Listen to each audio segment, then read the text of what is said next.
Hello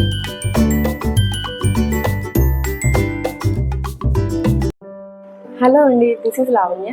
ఈరోజు topic వచ్చేసి అసలు బీపీ ఉంటుంది కదా, చాలా మందికి ప్రతి ఇంట్లో ఒకరికైనా హైపర్ టెన్షన్ అనేది ఇవాళ ఈ జనరేషన్లో కామన్ అయిపోయింది. సో హైపర్ టెన్షన్ వల్ల బాడీలో చేంజెస్ వస్తాయి, లైక్ స్ట్రోక్ రావడం, కిడ్నీ ప్రాబ్లం, హార్ట్ స్ట్రోక్ ఇలాంటివన్నీ ఉంటాయి కదా. అది కాకుండా అసలు కంటి లోపల ప్రాబ్లం ఏమొస్తుంది అనేది తెలుసుకుందాం. సో ఇక్కడ ఏంటంటే బేసిక్ థింగ్ చెప్తాను. ఫస్ట్, ఎవరైనా సడన్గా కన్ను రెడ్నెస్ వచ్చేస్తుంది, మీకు ఇక్కడ ఒక ఇమేజ్ పెడతాను. ఇమేజ్ చూసినప్పుడు మీకు ఒక క్లారిటీ వస్తుంది. ఎందుకంటే ఇది నేను చాలామంది పేషెంట్స్, పెద్దవాళ్ళు కానీ చిన్నవాళ్ళు కానీ చాలామందికి ఈ ప్రాబ్లం వచ్చే ఉంటుంది. వన్స్ ఒకసారైనా మీరు ఫేస్ చేసి ఉంటారు కాబట్టి ఇక్కడ ఇమేజ్ పెడతాను చూడండి. ఆ ఇమేజ్ చూసినప్పుడు మీకు ఒక క్లారిటీ వస్తుంది. సో అలా ఐ లోపల బ్లడ్ మొత్తం స్ప్రెడ్ అయిపోయి ఉంటుంది, చాలా రెడ్నెస్ వచ్చి ఉంటుంది కదా. అలా ఎవరికైనా కనబడితే వెంటనే హాస్పిటల్కి వెళ్ళి చూపించుకుంటాం మనం. బట్ అక్కడ పెయిన్ లేదు, నొప్పిలాగా ఏం లేదు, కన్ను విజన్ లాస్ అవ్వడం లేదు, విజన్ ఎక్కడా లాస్ అవ్వలేదు, ఇరిటేషన్ లేదు, ఇచ్చింగ్ లేదు, ఏం లేకుండా నార్మల్గా రెడ్నెస్ స్ప్రెడ్ అయిపోయి ఉంది అని అంటే దానికి మీరు ఏమీ భయపడక్కర్లేదు. ఎందుకంటే అది బీపీ, హై బీపీ ఉన్న వాళ్ళకి ఎక్కువగా వస్తుంది. ఎందుకు అంటే ఇప్పుడు హై బీపీ అంటే ఏంటి, నార్మల్ ఫ్లో కన్నా హెవీగా బాడీలో బ్లడ్ ప్రెషర్ అనేది ఏంటి, నార్మల్గా బ్లడ్ అనేది ఫ్లో అవ్వడం కన్నా స్పీడ్గా ఫ్లో అవుతుంది కదా, అప్పుడే మనకేంటి హైపర్ టెన్షన్ అంటాం. సో ఈ హైపర్ టెన్షన్లో ఏమైంది, ఎక్కువ స్పీడ్గా బ్లడ్ ఫ్లో అవ్వడం వల్ల ఆర్టరీస్ కానీ బ్లడ్ వెయిన్స్ కానీ వెదల్స్ కానీ ఉంటాయి కదా, చిన్న చిన్న బ్లడ్ వెదల్స్ ఇక్కడ కంటి లోపల ఉంటాయి. ఈ వైట్ పోర్షన్, బ్లాక్ పోర్షన్ రెండు ఉన్నాయి కదా మన కంటి లోపల. సో కంజంక్టివల్ హెమరేజెస్ అని అంటాం అన్నమాట. ఈ వైట్ పోర్షన్ మొత్తంలో మనకి చిన్న చిన్న బ్లడ్ వెజల్స్ ఉండడం వల్ల అవి రప్చర్ అవుతాయి. అవి రప్చర్ అయ్యి కన్ను చుట్టూతా బ్లడ్ ఫామ్ అయిపోతుంది అనమాట. దాన్ని చూసి మనం కంగారు పడిపోయి లోపల మనకి ఏదో అయిపోయింది అని భయపడి హాస్పిటల్ కానీ క్లినిక్స్ కానీ వెళ్తాం కదా.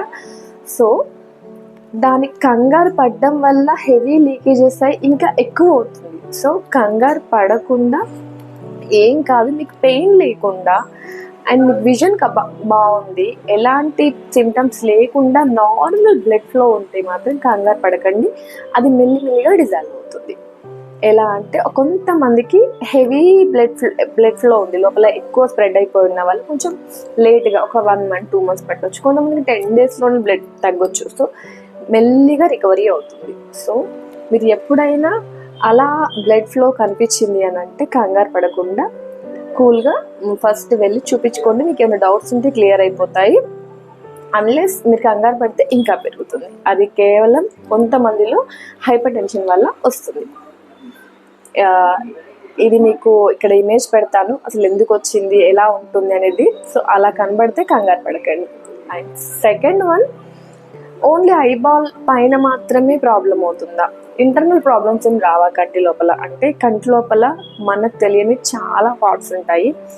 అండ్ మీ అందరికీ ఒక క్లారిటీ ఉంది, కంటి లోపల విజన్ క్లారిటీ ఉండాలి అంటే ఫస్ట్ రెటీనా బాగుండాలి.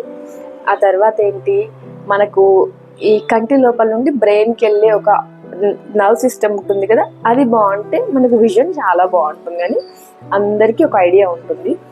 సో ఎప్పుడైతే హైపర్ టెన్షన్ ఎక్కువగా బీపీ ఉన్న వాళ్ళకి ఫస్ట్ డ్యామేజ్ మనకు రెటినల్, హైపర్ టెన్షన్లో ఏంటంటే హైపర్ టెన్షన్ రెటినోపతి అంటాం. సో రెటినల్ డ్యామేజెస్ ఎక్కువ జరుగుతాయి.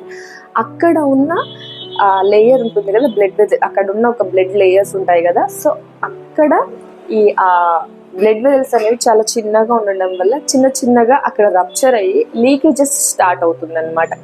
కంటి లోపల భాగంలో కూడా బ్లడ్ లీకేజెస్ స్టార్ట్ అవుతాయి. దానివల్ల ఏమవుతుంది, అలా లీకేజెస్ అవ్వడం వల్ల చుట్టూతా ఎక్కడైతే మనం ఇప్పుడు ఆ లైట్ రేస్ అన్నీ ఒక దగ్గర ఒక ఫోకల్ పాయింట్ దగ్గర ఫోకస్ అవుతాయి కదా మనకి. ఇప్పుడు సపోజ్ ఒక మ్యాక్యులా పైన ఫోకస్ అవుతున్నాయి అనుకోండి, ఆ చుట్టుపక్కల అంతా కూడా బ్లడ్ వెజల్స్ చిన్నగా లీకేజెస్ స్టార్ట్ అవుతాయి ఈ హైపర్ టెన్షన్లో. అవి మనకు అసలు ఎలాంటి సిమ్టమ్స్, విజన్ లాస్ ఉండదు,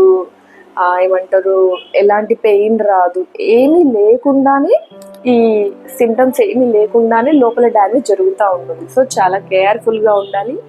బీపీ ఉన్న వాళ్ళు తెలియకుండానే లోపలే మనకు ప్రాబ్లమ్స్ డ్యామేజ్ అనేది జరుగుతూ ఉంటుంది. ఈ లీకేజెస్ జరగడం వల్ల ఫస్ట్ సెకండ్ స్టేజ్లలో మీకు పెద్దగా డిఫరెన్స్ ఏం తెలియదు, బట్ సెకండ్ థర్డ్ స్టేజ్లో ఏమవుతుందంటే చిన్న చిన్న కాటన్ వూల్స్ లాగా కనబడడం, బ్లడ్ క్లాటేజెస్ రావడం. అలా మీకు ఏదైనా ఒక ప్లెయిన్ సర్ఫేస్ చూస్తున్నాం అనుకోండి, వైట్ బోర్డ్ లాంటిది మనం చూస్తున్నాం, అక్కడ మనకు కాటన్ వూల్స్ టైప్ ఏమైనా కనబడుతుంది, డబల్ విజన్ లాగా ఫీల్ అవుతున్నాం అని అంటే బీపీ ఉన్న వాళ్ళు ఖచ్చితంగా ఒకసారి ఫండస్ ఎగ్జామినేషన్ చేయించుకోవడం చాలా బెటర్. అంటే హాస్పిటల్స్కి వెళ్తే ఐ డ్రాప్స్ వేసి చేస్తారు కదా టెస్ట్, అది చేయించుకుంటే ఏంటంటే లోపల రెటీనా వరకు క్లియర్గా కనబడుతుంది అనమాట. ఫండస్ ఎగ్జామినేషన్ అంటారు, అది చేయించుకోండి ఎవ్రీ ఇయర్. అది కంపల్సరీ చేయించుకోవడం వల్ల ఇంటర్నల్ చేంజెస్ ఏమైనా ఉన్నాయా అనేది చూస్తారు. ఫోర్త్ స్టేజ్లో ఏంటంటే చెప్పాను కదా, ఫస్ట్ ఆప్టిక్ నర్వ్ ఉంటుంది. అది ఏంటి, మన కంటి నుండి సిగ్నల్స్ని బ్రెయిన్కి తీసుకెళ్తుంది. సో ఆప్టిక్ నర్వ్ దగ్గర స్వెల్లింగ్ రావడం అనేది అండ్ ఎక్కువ డ్యామేజ్ అనేది ఆప్టిక్ నర్వ్ జరిగే ఛాన్స్ ఉంటుంది ఈ లీకేజెస్ వల్ల. సో ఇలా జరగడం వల్ల బ్రెయిన్కి కరెక్ట్గా మనకు కంటి నుంచి వెళ్ళాల్సిన సిగ్నల్స్ వెళ్ళక డబల్ విజన్ రావడం, సడన్ విజన్ లాస్ అవ్వడం లాంటివి జరుగుతుంది. సో మనం ఒకవేళ కొంచెం థర్డ్ సెకండ్ స్టేజ్లో ఉన్నప్పుడే కనుక ఓకే మనకు ఈ హైపర్టెన్సివ్ రెటినోపతి అనేది వచ్చింది, దీనివల్ల మనకు బీపీ వల్ల ఇంటర్నల్గా చేంజెస్ జరుగుతున్నాయి అని మనకు ముందే తెలిస్తే అట్లీస్ట్ డాక్టర్స్ ఏం చేస్తారంటే కొన్ని ఇంజెక్షన్స్ ద్వారా అక్కడున్న లీకేజ్ని కంట్రోల్ చేయడానికి ట్రై చేస్తారు. సో ఇంకా పెరగకుండా మాత్రమే వాళ్ళు ట్రై చేస్తారు. ఇఫ్ ఇంకా డ్రాప్స్ ఇంజెక్షన్స్ వేసిన తర్వాత కూడా మీకు ఆ లీకేజెస్ అనేది తగ్గకపోతే అప్పుడు లేజర్ ట్రై చేస్తారు. లేజర్ ట్రీట్మెంట్ చేయడం వల్ల ఏంటంటే అక్కడున్న బ్లడ్ వెజల్స్లో ఎక్కడైతే రప్షన్ స్టార్ట్ అవుతున్నాయో ఆ పర్టికులర్ ప్లేస్ని వాళ్ళు క్లాట్ చేసేస్తారు అనమాట. కాల్ చేసి అక్కడి వరకు క్లోజ్ చేసేస్తారు, అది ఇంకా పెరగకుండా ఉండడానికి. సో రెటీనా డాక్టర్ని చూపించుకోవడం చాలా బెటర్.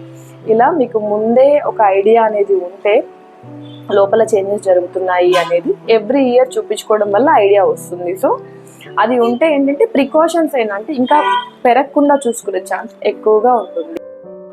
ఈ వీడియో మీ అందరికీ హెల్ప్ అయిందని అనుకుంటున్నా. ప్లీజ్ హెల్ప్ అయితే మాత్రం ఖచ్చితంగా లైక్ చేయండి, షేర్ చేయండి, ఇది అవసరం అనుకున్న వాళ్ళకి షేర్ చేయండి అండ్ సబ్స్క్రైబ్ చేయండి. Thank you so much.